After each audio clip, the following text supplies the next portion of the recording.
Saviez-vous que les fraises sont pulvérisées avec des pesticides en moyenne 7 fois avant d'arriver sur votre table, mais que les pommes de terre le sont 12 fois et les pommes 30 fois?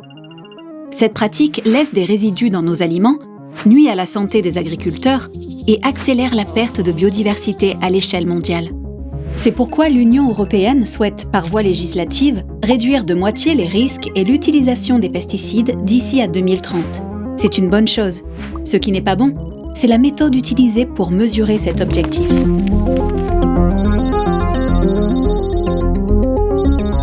La méthode que l'UE veut utiliser pour mesurer la réduction des pesticides est basée sur un indicateur de risque harmonisé 1, HRI1. Mais cet indicateur a 2 défauts fondamentaux. Examinons-les de plus près. Le HRI1 est basé sur les données de vente d'environ 400 substances actives de pesticides. Celles-ci sont divisées en pesticides à faible risque, régulièrement autorisés, plus dangereux et non autorisés. Les facteurs de risque correspondants leur sont attribués. La fausse réduction des pesticides est obtenue par le facteur de risque 64 pour les pesticides non autorisés, comme le montre l'exemple suivant. Dans un État membre de l'UE, 15 tonnes de pesticides à faible risque, 9000 tonnes de pesticides normalement autorisés et 700 tonnes de pesticides particulièrement dangereux ont été vendues en 2020. Pour le calcul du HRI1, la quantité de pesticides plus dangereux est multipliée par un facteur de 16 et celle des pesticides régulièrement autorisés par un facteur de 8. L'addition de ces 2 facteurs donne le risque total pour l'année 2020. Il s'agit de notre point de départ et il est donc fixé à 100%. L'année suivante, nous ne constatons aucun changement dans l'utilisation des pesticides. Le HRI1 reste le même. Toutefois, à la fin de l'année, une interdiction du mancozeb entre en vigueur, un pesticide qui représentait auparavant environ 20% des pesticides vendus. L'année suivante, le mancozeb est remplacé par d'autres substances comparables. Une fois encore, l'utilisation globale des pesticides ne change pas. Ce qui change en revanche, c'est la classification des risques du mancozeb. En tant que pesticide non autorisé, il est désormais multiplié par un facteur de risque de 64, et ce, rétroactivement.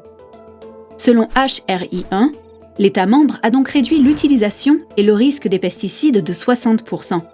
Une réduction sur le papier seulement, sans avoir réduit l'utilisation des pesticides dans les champs. Passons maintenant à la deuxième faille, qui n'est pas moins problématique. Comparons 2 vergers de pommiers. Tous 2 ont une superficie d'1 hectare et sont infestés de travelures. Sur l'un d'eux, on utilise de la levure chimique, un pesticide à faible risque. Sur l'autre, on utilise du diphénoconazole, un pesticide plus dangereux. Les 2 pesticides sont radicalement différents dans leur application. Pour traiter 1 hectare de terre, il faut 7,5 kg de levure chimique, mais seulement 56 g de diphénoconazole, un pesticide particulièrement dangereux. Une différence d'un facteur 134. Le HRI1 est maintenant calculé en multipliant les quantités en kilogrammes des pesticides utilisés par les facteurs de risque associés. Ce faisant, le HRI calcule un risque 8 fois plus élevé pour l'utilisation du pesticide désigné à faible risque que pour le pesticide particulièrement dangereux. L'industrie européenne des pesticides est satisfaite de la HRI1. Elle le considère comme un moyen raisonnable de mesurer la réduction des risques liés aux pesticides. Toutefois, en tant que décideur politique responsable, vous ne devriez pas soutenir un tel indicateur pour contrôler des objectifs de réduction juridiquement contraignants. Heureusement, ces faiblesses peuvent être facilement corrigées. Si l'augmentation rétroactive du risque par un facteur de 64 est supprimée, il n'y aura pas non plus de fausse réduction des pesticides. Pour mieux représenter les risques réels, nous devons tenir compte de la superficie traitée. Pour ce faire, il faut diviser le volume des ventes par un taux d'application moyen à l'hectare.